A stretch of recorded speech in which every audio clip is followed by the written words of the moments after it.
Hi friends, welcome to Subhashini's kitchen.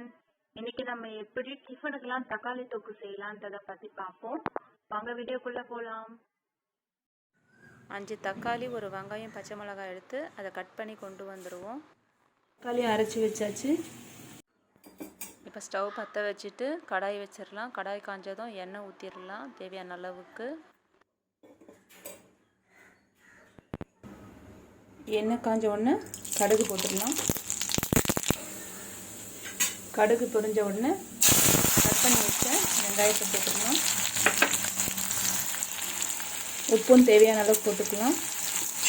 கம்மியாக போடுங்க, அதிகமாக போடாதீங்க, போட்டிங்கன்னா கடிச்சிடும். அப்புறம் தேவையான கூட ஆட் பண்ணிக்கலாம்.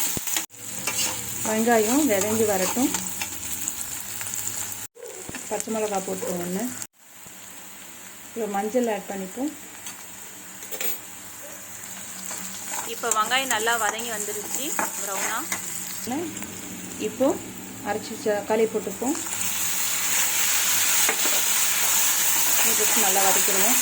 வதங்கி வரட்டும், வெயிட் பண்ணுவோம். தக்காளி தொக்கை சைட் டிஷ்ஷாக பண்ணும்போது இப்படி பண்ணால் தான் நல்லாயிருக்கும். தக்காளி நிறைய எடுத்துக்கிட்டாலும் தக்காளி தொக்குக்கு வெங்காயம் ஒன்றுனாச்சும் நம்ம எடுத்துக்கணும். அப்போ தான் நல்லாயிருக்கும். இது சப்பாத்தி, இட்லி, தோசை எல்லாத்துக்குமே நல்லாயிருக்கும். சாப்பாடுலேயும் போட்டு சாப்பிடலாம், நல்லா தான் இருக்கும். இன்னும் சைட் டிஷ்ஷாக பண்ணும்போது இன்னும் சூப்பராக இருக்கும்.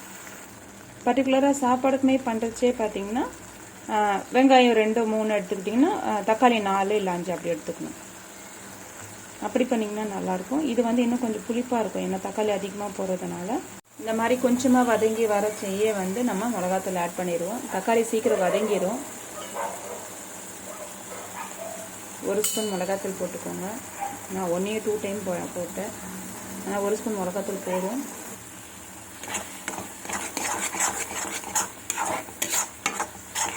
வதங்கிச்சு. இப்போ கொஞ்சமாக தண்ணி ஆட் பண்ணிக்கலாம். திரும்ப பாருங்கள், மிக்சியில் நான் தக்காளி அரைச்சேன். அந்த மிக்சியை கழுவுன தண்ணியை கொஞ்சமாக அப்படியே ஆட் பண்ணிக்கிறேன்.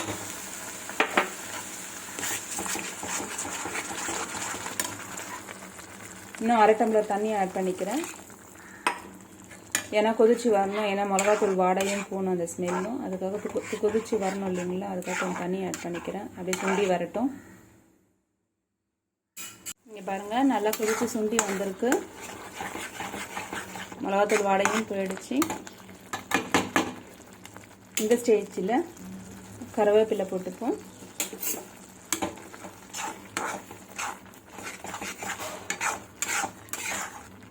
போட்டுட்டு அவ்வளோதான், கேஸ் ஆஃப் பண்ணிடலாம்.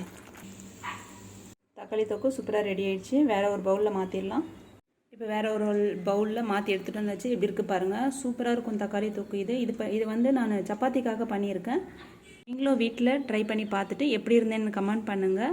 லைக் பண்ணிவிடுங்க, சப்ஸ்கிரைபும் பண்ணிடுங்க. தேங்க்யூ.